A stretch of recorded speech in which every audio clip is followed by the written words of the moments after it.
এই বাড়িতে কেউ আছে? বাড়ির লোক দিয়ে আপনি কি করবেন? নাম কি তোমার?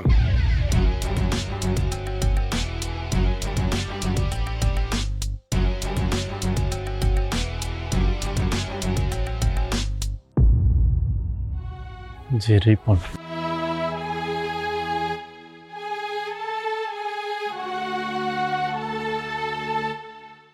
বাড়ি? চন্দ্রপুর, মানিকগঞ্জ। আমার মা কাজ খুঁজতে পাঠাইছে। কিন্তু তোমার মারে দিয়ে তো কাজ হবে না, তুমি কাজ করতে পারবা? আমাদের বাড়িতে কিন্তু অনেক কাজ, মানে বাইরের অনেক কাজ আছে, বাজার সদাই করা, এগুলো পারবা? জি জি, আমি সব কিছু করতে পারবো। আমার কাজটা খুব দরকার। তোমার চেহারা দেখে তো খুব ভদ্র মনে হইতেছে। তুমি পড়াশোনা কতদূর করছো? জি, আমার কাজ করার মতোই বিদ্যা। শোনো, কাজের ছেলের নাম রিপন চলবে না, এটা আমাদের বাড়িতে মানায় না। আজকের থেকে তোমার নাম রতন, মনে থাকবে? জি। শোনো রতন, বাগানের কাজ, বাজারের কাজ সব মন দিয়ে করবা। যদি ভালো মতো কাজ করতে পারো বেতন বাড়বে, আর ফাঁকি দিলে 1 মিনিটও রাখবো না। জি। ভাবি, দেখছো ছেলেটার চোখ দুটো কি সরল, মনে হয় যেন কোথায় দেখছি এরকম গভীর দৃষ্টি। রাখো তো তোমার চোখের দৃষ্টি, তুমি আছো তোমার চোখের দৃষ্টি নিয়ে।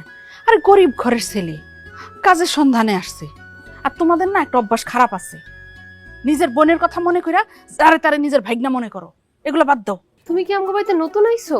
তোমার নাম কি? জি, আমার নাম রিপন। না না, সরি, আমি রতন।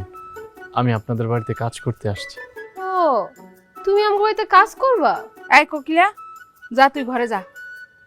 আর শোনো রতন, তুমি এখন রান্নাঘরে যাও, তোমার বিলকিস সবকিছু বুঝাই দিব, যাও। জি আচ্ছা।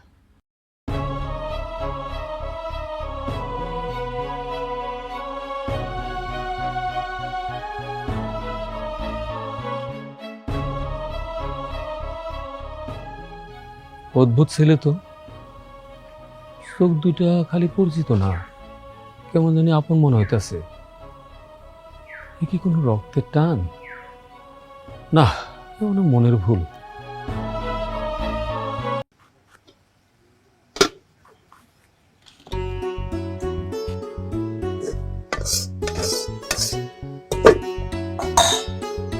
কি ব্যাপার রতন, আর কতক্ষণ লাগবো? হ্যাঁ, এত দেরি হইতেছে কেন? এই যে প্রায় হয়ে গেছে, আর 10 মিনিট লাগবে। বসুন না।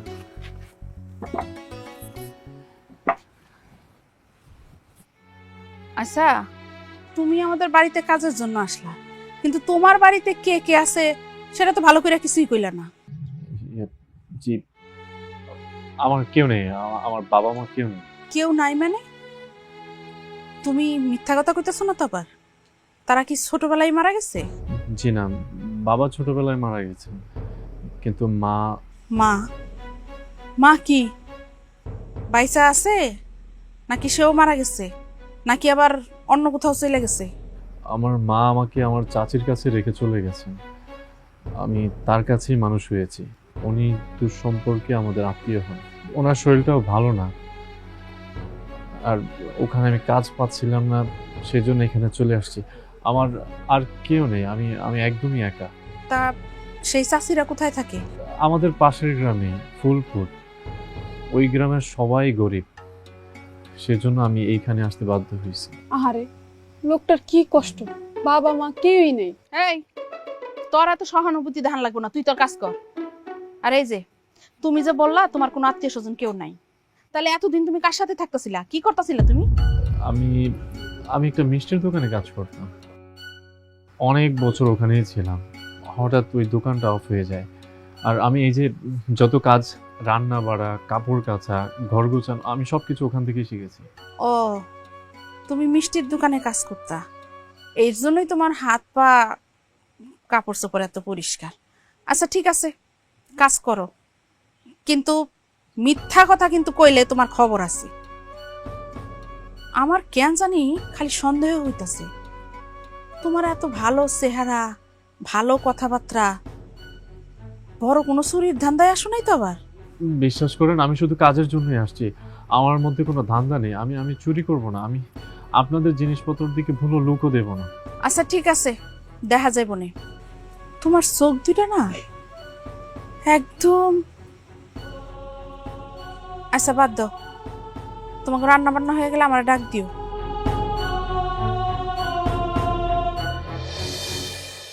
আপনার অনেক কষ্ট তাই না? বাবা মা কেউই নেই, একা একা থাকতে হয়। প্রয়োজন পড়লে করতে হয়, বুঝছো? কাজ করো। এলাম আপনার খাবার, জলদি খাই শেষ করেন। ধন্যবাদ বিলকিস, তোমার তো দেখছি অনেক মায়া। অনেক মায়া না? এমন ভাবে আপ্যায়ন করতেছ মনে তোর জামাই লাগে। আপা, লোকটা সারাটা দিন ধরে না খায় কাজ কাম করতেছে, আর উনি তো এই নতুন আইছে, ডাইন বাম কিচ্ছু চিনে না। নতুন এসে তো কি হইছে? সে তো এবারে কাজ করার লাগেই আইছে, এত খাতির করার তো কিছু নেই। তোর জামাই লাগে না, এবারে জামাই নাচে। শোনেন, আমি অনেক খাবার নিয়ে আসতে বলিনি। তাছাড়া আমি সারাদিন না খেয়েও থাকতে পারি, আমার কোনো সমস্যা হয় না। আপনি বরং খাবারটা নিয়ে যান। তুই একদম চুপ থাক। তুই আমারে কি কইতেছস? কালকে তুই এই বাড়িতে আইছস আর তুই এখন ভালো মন্দ খাইতেছস নবাবের মতন, তাই না?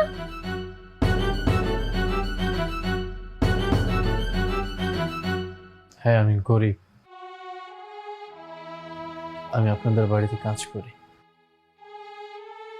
আমি আমার কাজটাকে অনেক সম্মান করি, আর আমি আমার কিসমতের উপরে বিশ্বাসী। আমার রিজিকে যা আছে আমি তাই খাবো, আর বেশি কিছু না। আপা বাদ দেন না, ছেলেটা ভালো আছে। ভালো ছেলে হইলে কি আর কাজের ছেলে সাজে আইতো? তুই ওর চোখগুলো দেখ কেমন নবাবের মতন। ওর নিশ্চয়ই কোনো মতলবে বাড়িতে আইছে। ওর হাঁটা চলা বাবুদের মতন, ওর খাওয়া দাওয়া বাবুদের মতো। মনে হইতেছে কোনো জমিদারের পোলা কাজ কাম ফালায় পলাই আইছে। শোনেন, আপনি হয়তো জানেন না, হ্যাঁ আমি গরিব, কিন্তু আমি আমার পরিবারের মান সম্মান নষ্ট করি না। আপনি আমাকে যত খুশি অপমান করেন, কিন্তু প্লিজ আমার পরিচয় নিয়ে কথা বলবেন। ওরে বাপরে, পরিচয়? কিসের পরিচয়? তুই তো এবারে কাজের লোক, তুই শূন্য রাখ। তোর নাম রতন, তুই আমাকে বাড়িতে কাজ করস, ঠিক আছে? হ্যাঁ, খাবার লো, তাড়াতাড়ি চল।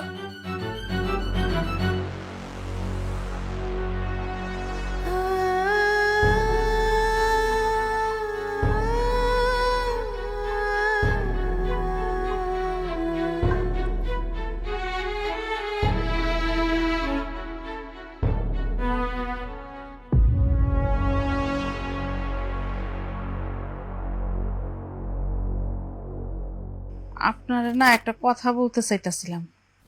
কি হয়েছে? কাজের লোক নিয়ে কোনো সমস্যা? রতন কোনো গড়বড় করছে? আরে না, কোনো গড়বড় করে নাই, সেই কথাটাই বলতে চাইতেছিলাম। পোলাটা না খুব ভালো। ভালো মানে? কাজের লোক কোনোদিন ভালো হয়? বেশি ভালো হইলেই ঝামেলা।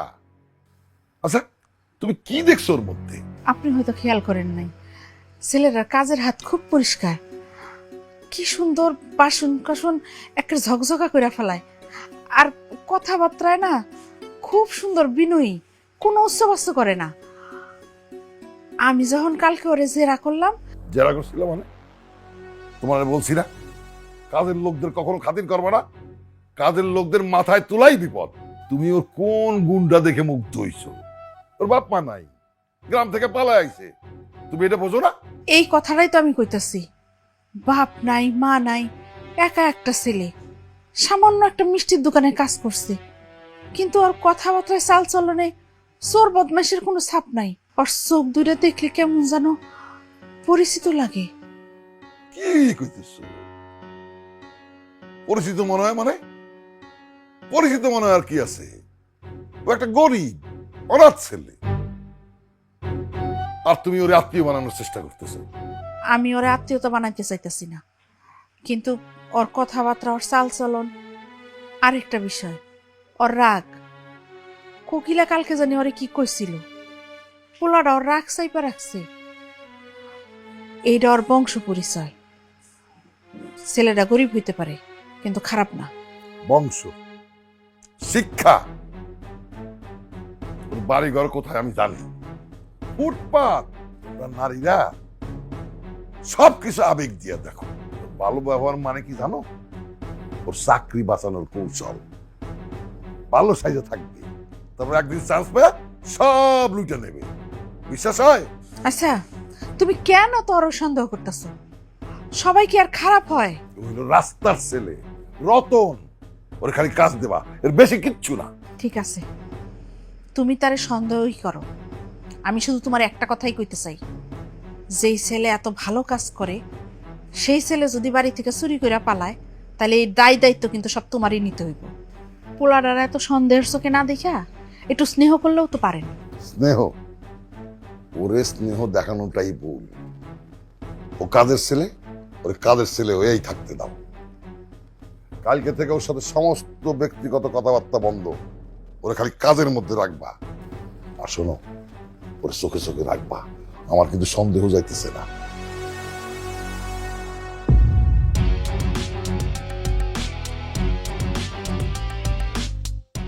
রহিম মিয়া, ও রহিম মিয়া, বাড়িতে আসো নাকি রহিম মিয়া?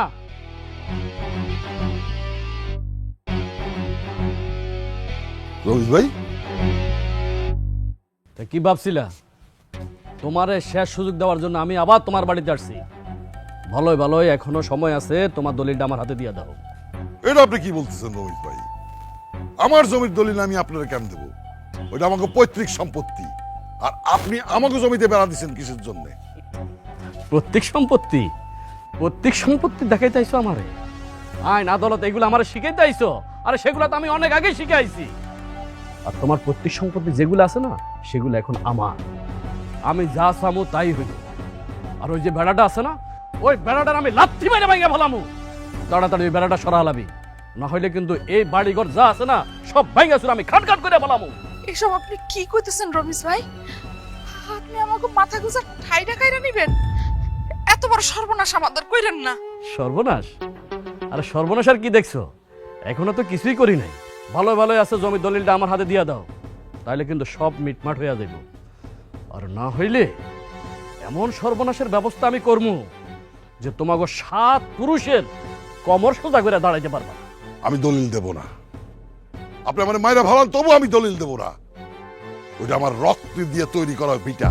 ইস রে, তোমার ভাগ্য ভালো আমার সাথে এখন কেউ আসে নাই। যদি আসতো না, তাহলে তোমার ওই গাছের সাথে আমি বান্ধা রাখতাম। ব্যবত মানুষ করে থাকে। আর রমেশ ভাই, এগুলো আপনি কি বলতেছেন? আমাদের একটু দয়া করেন। আর তোমাগর আমি দয়া করার জন্যই তো আইছি, তোমরা তো সেটা বুঝতেছো না। আর তোমাগর তো আমি শেষ সুযোগ দেওয়ার জন্য আসছি। এখনো সময় আছে, দলিল কোথায়? দলিলটা আমার হাতে দিয়ে দাও। দলিলটা না দিলে না, তোমাগর সব কিছুরে আমি শেষ করে দেব। তুমি আমার ভয় দেখাইতেছো রমেশ মিয়া? আমি পুলিশের কাছে যাব। পুলিশ? পুলিশের কাছে যাইবা না? যাও, খারাপ নিছো কেন? আরে পুলিশটা সব সময় আমার সাথে থাকে, আমার সাথে খায়, আর তুমি আমার নামে পুলিশের কাছে বিচার দিবা? যাও, খারাপ নিছো কেন? যাও, আনে যাও, থানা যাও, আমার নামে কমপ্লেন করো, বিচার দাও। আমিও দেখবো কোন পুলিশে তোমাদের কমপ্লেনটা গ্রহণ করে। এখনো সময় আছে, চুপচাপ দলিলটা আমার হাতে দিয়ে দাও, না হলে কিন্তু তোমাকে মাইয়ার নিয়ে টানাটানি শুরু হয়ে যাবে। রমেশ, খবরদার আমার পরিবার নিয়ে কিচ্ছু বলবা না। বুঝতে পারছি, বুঝতে পারছি, তুমি আমার দলিলটা দিবা না। তাহলে তুমিও রেডি থাকো। আগামীকালকে সকালে সূর্য ওঠার আগে ঘুমে উঠে দেখবা যে ওইখানে বিশাল বড় একটা পাথর হয়ে গেছে। তুমি আমার কিছুই করতে পারবা না, মনে রেখো। ও হ্যাঁ, আরেকটা কথা, যদি পুলিশ আর উকিলের ওইখানে ডাকো না, তাহলে জমি তো যাইবই, সাথে তোমাদের জীবনের দলিলটাও কিন্তু আমার হাতে চলে আসবে। কথাটা মনে রেখো।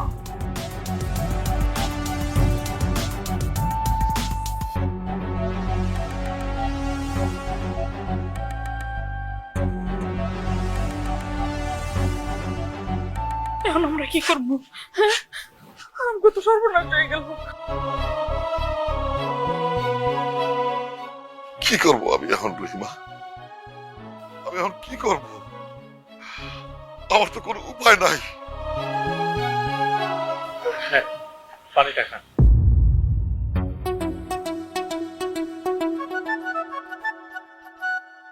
ভাইজান, রমিজ মিয়া যেভাবে থ্রেডিং দিয়ে গেল, এবার তো মনে হয় আর দলিল আটকে রাখা যাব না।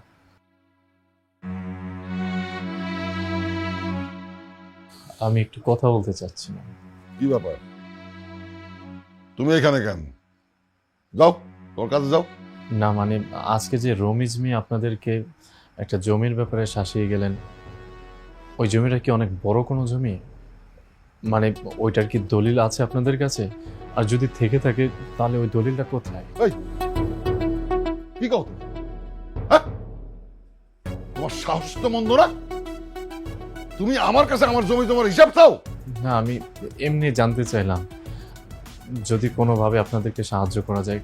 আমি তো আপনাদের বাড়িতেই থাকি, যদি দরকার লাগে। সাহায্য?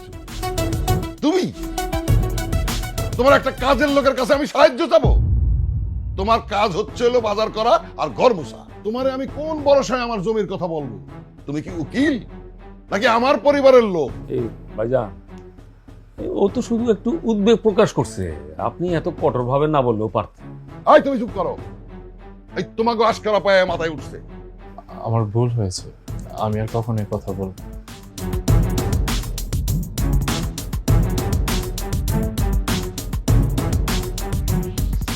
মাথার উপরে এত বড় একটা বিপদ পড়তেছে, পোলার একটা কথাই জানতে চাইছিল না, তার জন্য আপনি এরকম ভাবে অপমান করবেন? আচ্ছা ও তো খারাপ কোনো কিছু করেনি। ও ভাইজান, মানে আপনি এইভাবে অপমান করে না কথা বললেও পারতেন, কারণ ও তো আমাকে কোনো ক্ষতি চায় না। আচ্ছা যাক ভাইজান, এখন কি করবেন কন তো? এই জমিটাই তো আমাগো মায়ের শেষ স্মৃতি।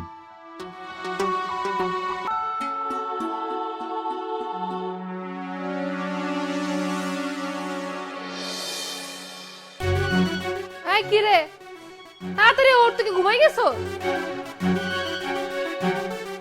এই রতন,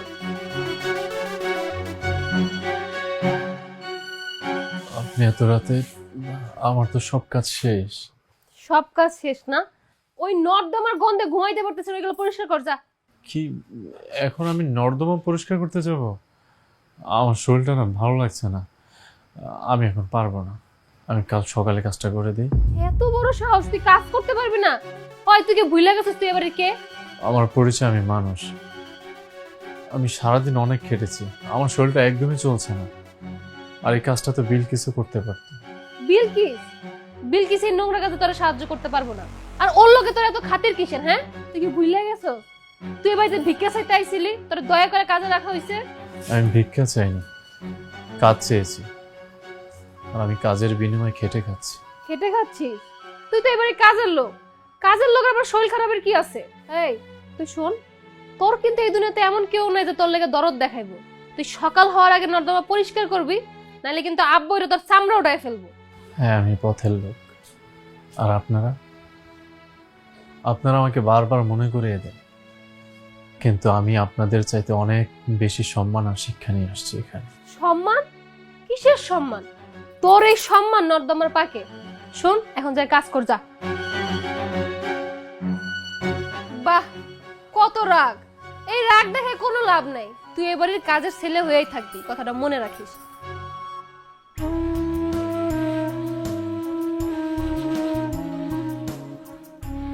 মা, তোমার জন্য আমি কত অপমান সহ্য করছি। এরা আমার নিজের লোক, অথচ আমার কোনো পরিচয় নেই তাদের কাছে। আমি কি পারবো এই অপমান মুছে দিতে?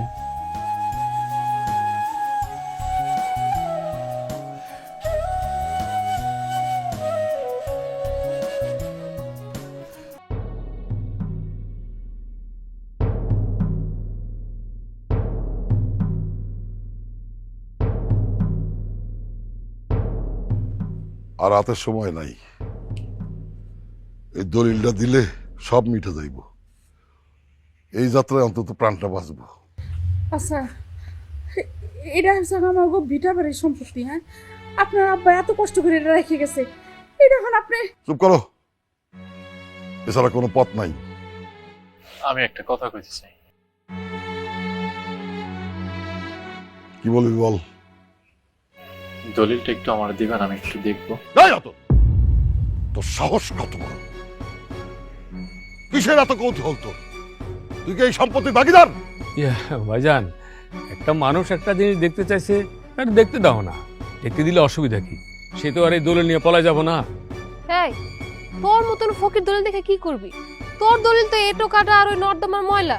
তুই বড় লোকদের সম্পত্তি দলিল দেখতে চাইতেছিস কি লিগা? আমাকে একটু দলিলটা দেন, 1 মিনিটের জন্য দেন। আমি শুধু দেখবো এই দলিলে কি লেখা আছে। তুই কিন্তু ভুল করতেছস, তুই তোর জায়গা ভুলে যাইতেছস। ভাইজান তুমি ওর দলিলটা দাও না, একবার দেখতে দাও, দেখুক। এই, কি করছ তুই? একবার দলিলটা দেখতে দেন। রতন, রতন,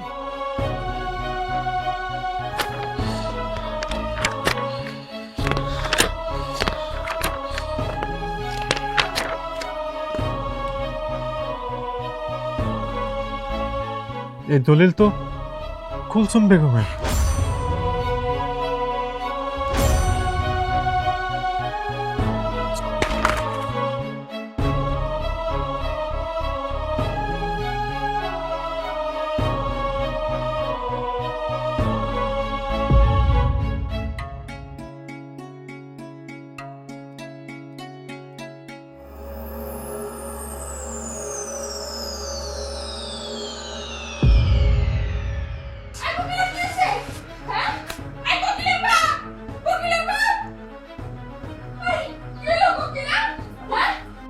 কি হইছে? কি হইছে? এই কোকিলা, কি হইছে? কোকিলা, এই কোকিলা, সোয়াদিন শোন, ধরুন ধরুন ধরুন ধরেন, কি করে ধরেন? কি হয়েছে রে মা? ও বাবা কি হয়েছে? ওর জ্ঞান ফিরছে না, ওরে তো এখনই হসপিটালে নিয়ে যেতে হবে। আমি নিয়ে যাচ্ছি, আপনারা গাড়ি ডাকেন। এই! তোর কত বড় সাহস! তুই আমার মায়ের গায়ে হাত দিলি কিসের জন্য? তুই একটা কাজের ছেলে হয়ে আমার মায়ের গায়ে হাত দিলি কিসের জন্য? তোর উদ্দেশ্য খারাপ নয়? আপনার কাছে একজন মানুষের জীবনের চাইতে, মানুষের জীবন কেন, আপনার মেয়ের জীবনের চাইতে আপনার হিংসা অহংকার বেশি হয়ে গেল, তাই না? এই ছোট লোকের বাচ্চা, কাজের ছেলে, তুই আমার শিখাস? হ্যাঁ, ওরে বাঁচানোর জন্য ওর বাবা আছে, ওর চাচা আছে, ওর মা আছে। তুই কে রে? তুই আমার মায়ের গায়ে হাত দিলি কিসের জন্য? ভাইজান এই সময়ের এই সমস্ত কথা কই কোন লাভ আছে? আগে আপনার মায়েরা হাসপাতালে নিতে হইব। আপনি এখন এসব বলছেন কেন? একজন অসুস্থ মানুষ, আপনি কি চান বলেন তো? আপনি কি চান? তুই হলি চাকর, আর রইল আমার একমাত্র মেয়ে। শোনেন, সব সময় ধনী গরিবের ভেদাভেদ করতে নাই, কিছু সময় গরিবের কথা শুনেও চিন্তা ভাবনা পাল্টাতে হয়।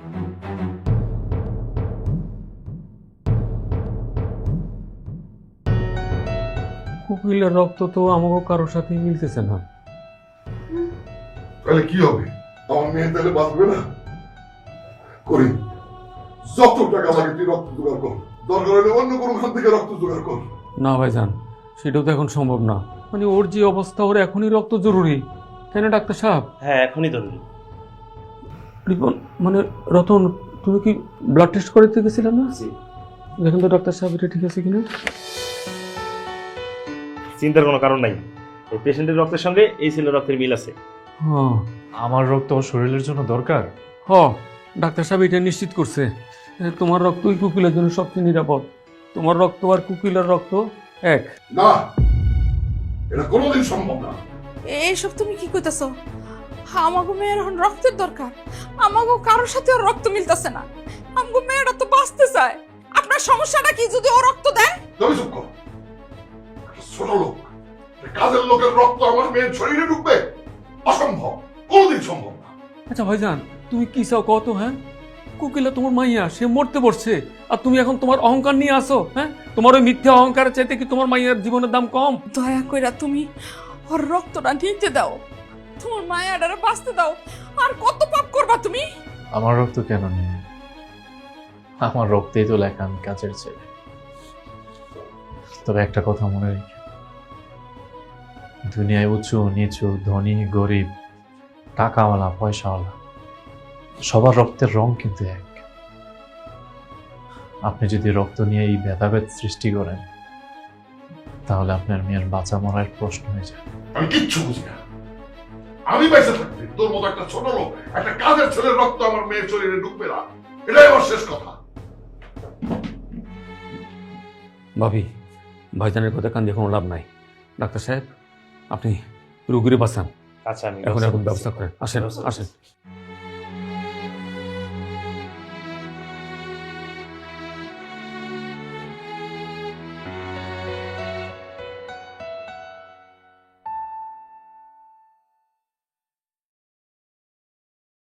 আমি তোমার সাথে এত খারাপ ব্যবহার করছি, রাস্তার ছেলে ভিক্ষুক যা নয় তা বলে অপমান করছি, আর তুমি আমরা রক্ত দিয়ে বাঁচাইলা। এইসব মনে রাখতে হয়? এইসব মনে রাখতে হয় না। কিন্তু আমি যে তোমার সাথে অনেক খারাপ ব্যবহার করছি। তুমি সব সময় আমার পাশে দাঁড়িয়ে আমার জন্য লড়াই করছো, আর আমি তখনও তোমার সাথে খারাপ ব্যবহার করছি। তুমি কি আমাকে ক্ষমা করতে পারবে? শোনো, তুমি জানো যে আমার রক্তে তোমার জীবন, তাই তোমার সব ভুল আমার শরীরের সাথেই মিশে গেছে। এখানে আর নতুন করে ক্ষমা চাইতে হবে না।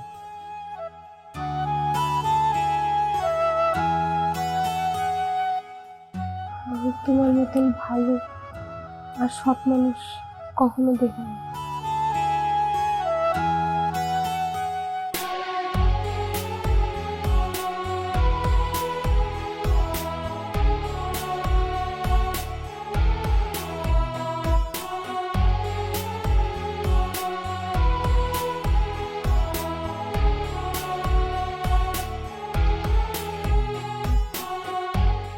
এখন কেমন লাগছে তোমার? তুমি আছো,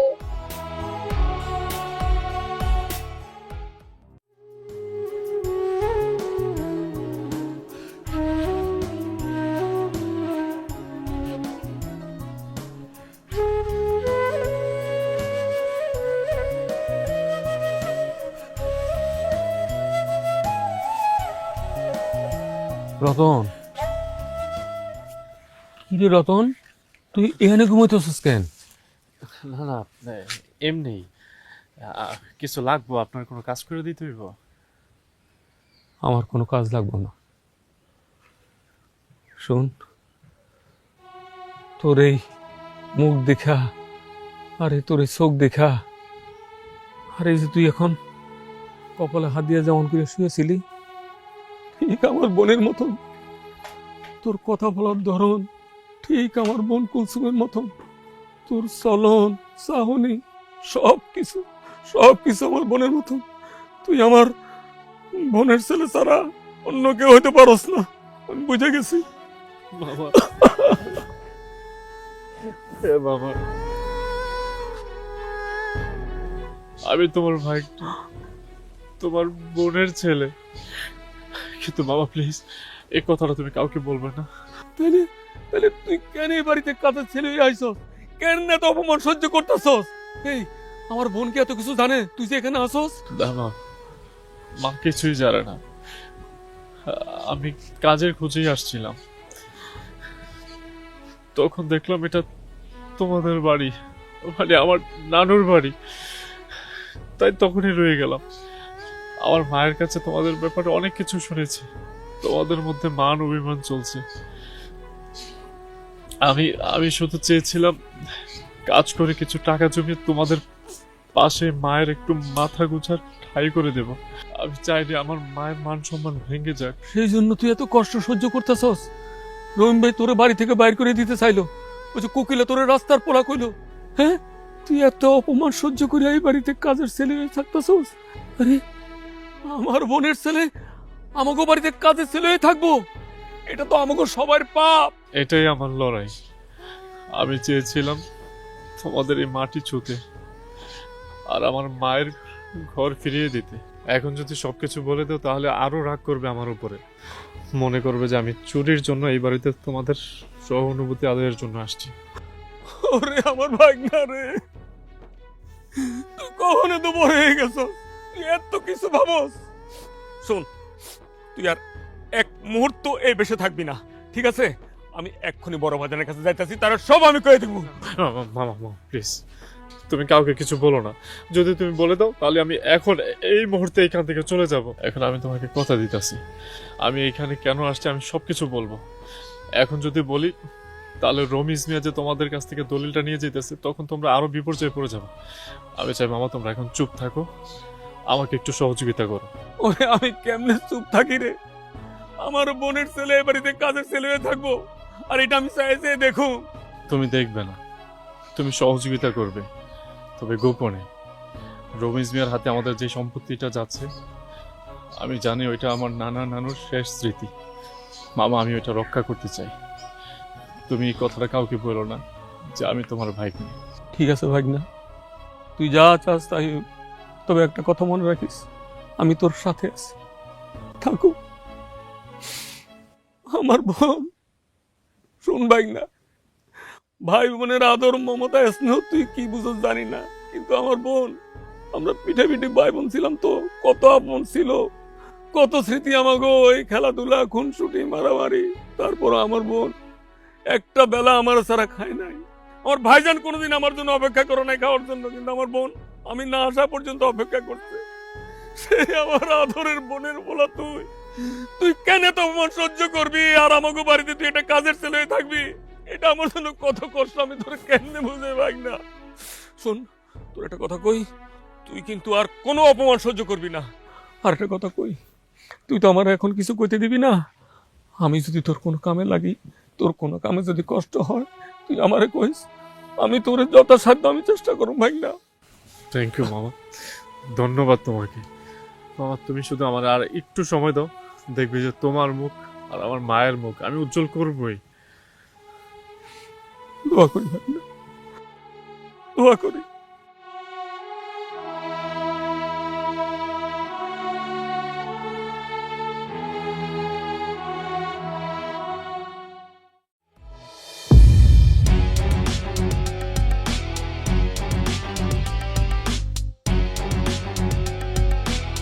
রজনীনা ওঠো, ওঠো রজনীনা।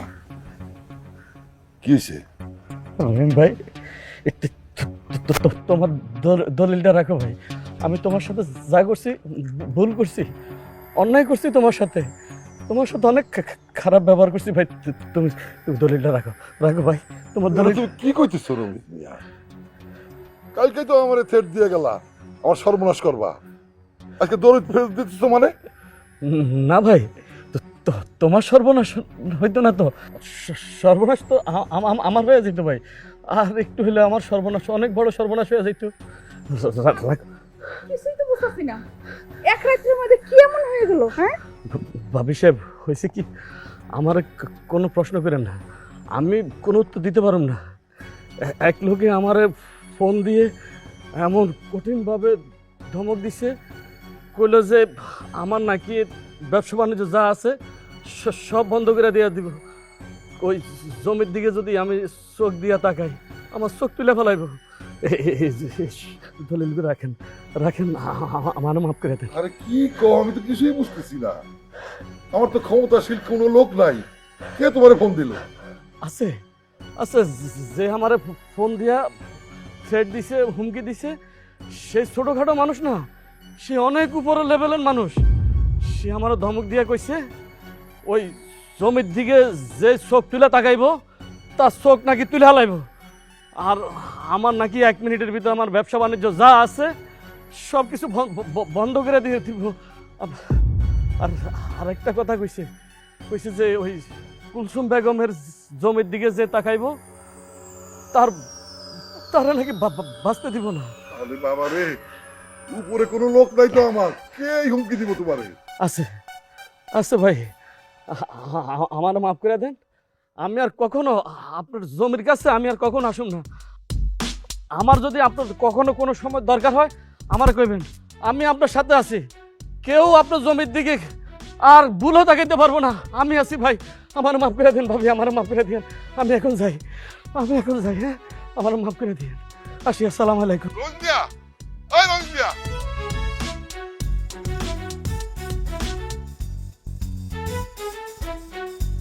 নিশ্চয়ই এবার কেউ না কেউ বাতাইছে। করিম, এই ব্যাপারে তুই কিছু জানোস? আমি কেমন জানবো?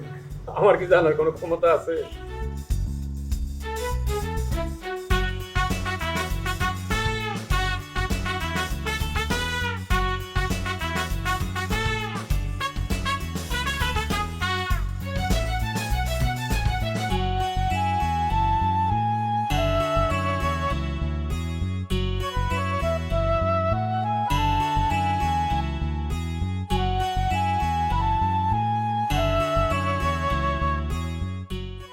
কি দেখছো?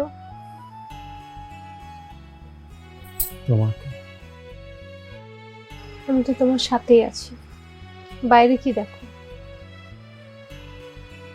রাতের আকাশের তারাগুলো দেখছি।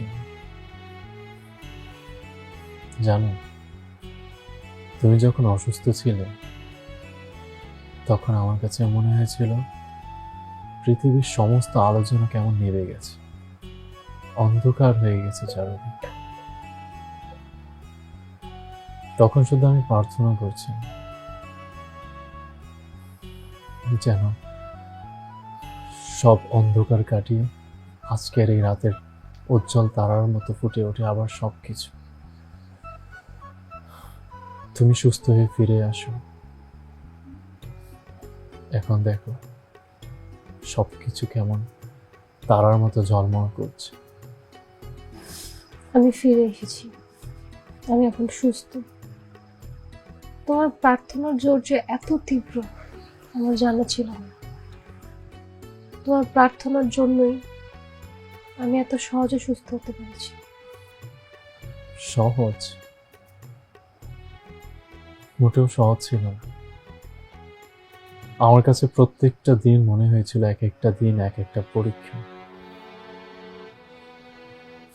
আর সেই পরীক্ষা আমি তোমার পাশে বসে দেখেছি।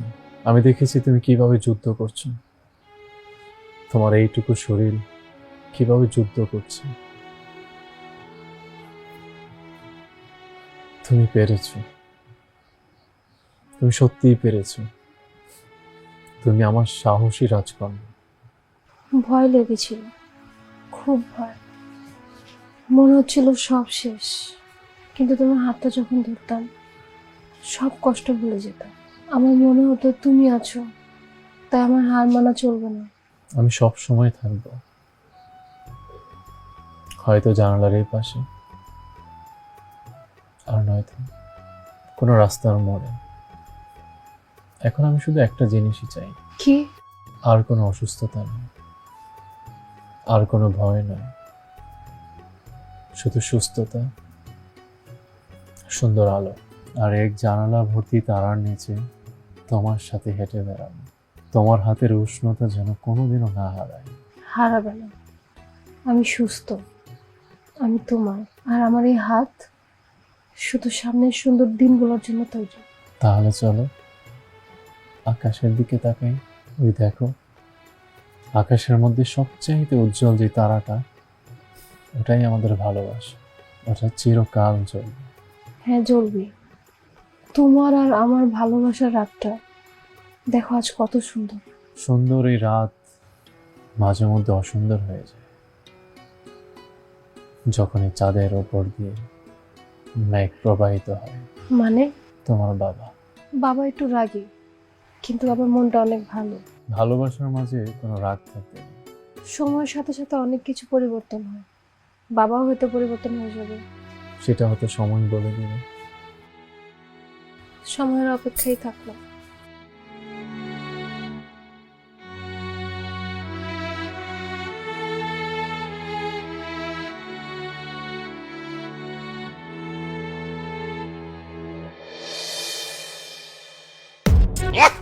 তোর কত বড় সাহস, তুই আমার মাইয়ার দিকে কাজের ছেলে হয়ে পর কত দিছ, আজকে তোর জানে মেরে ফেলাবো, একদম জানে মেরে ফেলাবো।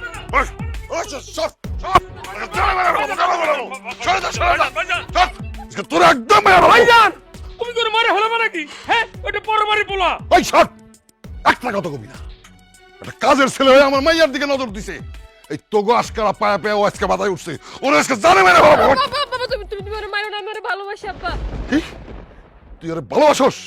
একটা কাজের ছেলেরে ভালোবাসস? তোরে আজকে জানে মেরে ফেলাবো। জান একদম খবরদার করলাম, ওর গায়ে আপনি হাত দিবেন না। আপনার অহংকার সব ভাঙিয়ে গেছে না? হ্যাঁ, আর কত পাপ করবেন আপনি? বিশ্বাসঘাতক কাজের ছেলে হয়ে আমার মাইয়ার দিকে নজর দিছে। তুই তাকে নর্দমার কীট, আজকে তুই জানে মেরে ফেলাবো। ও আমির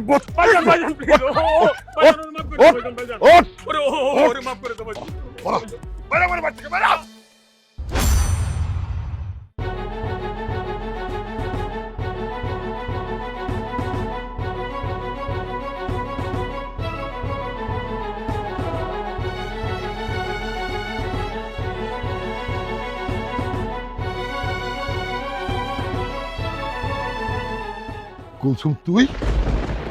হ্যাঁ আমি। তাইলে ও কি?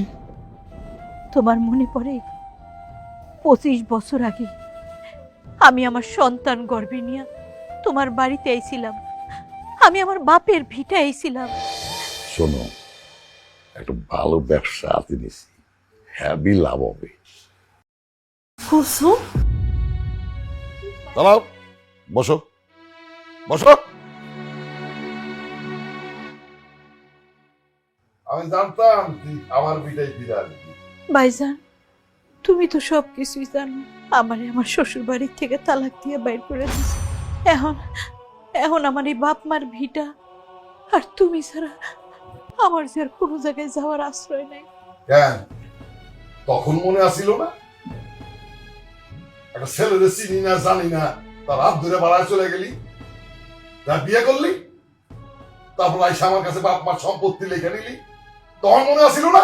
ভাইজান, ওইসব কথা বাদ দাও। মানুষই তো ভুল করে। আমি না হয় তোমার ছোট বোনে একটা ভুল করে ফেলাইছি, কিন্তু এখন এখন আমি তোমার কাছে আইছি। এই যে আমার পেটে একটা বাচ্চা, আমার তুমি একটু জায়গা দাও ভাইজান, আমারে তুমি ফিরিয়ে দিও না।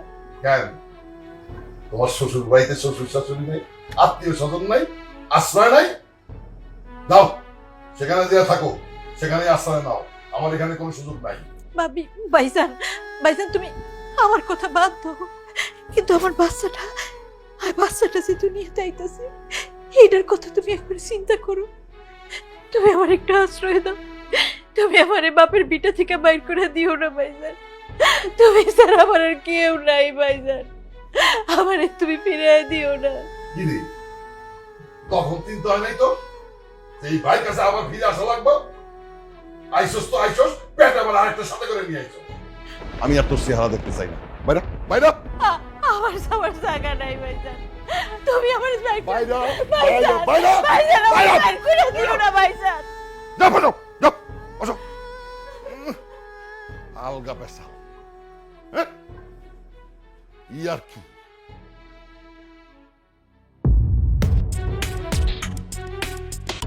এই তোমার কি হয়েছে?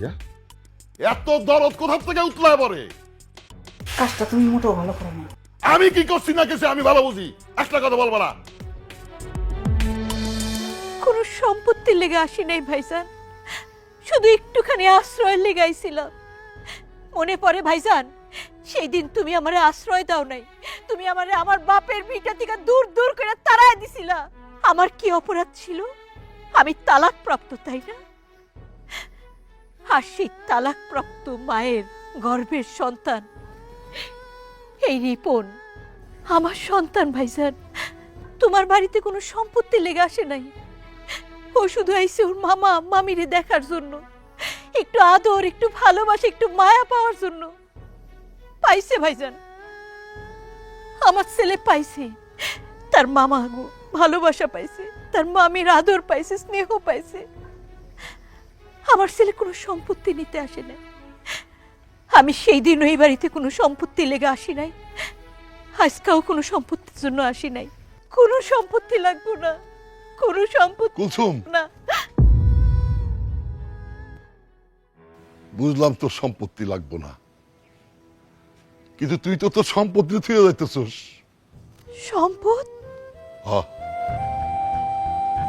আমার মাইয়া তোর পোলারে ভালোবাসে, তোর পোলাও আমার মাইয়ারে ভালোবাসে। তুই তো সম্পত্তি নিয়ে যাবি না? জামা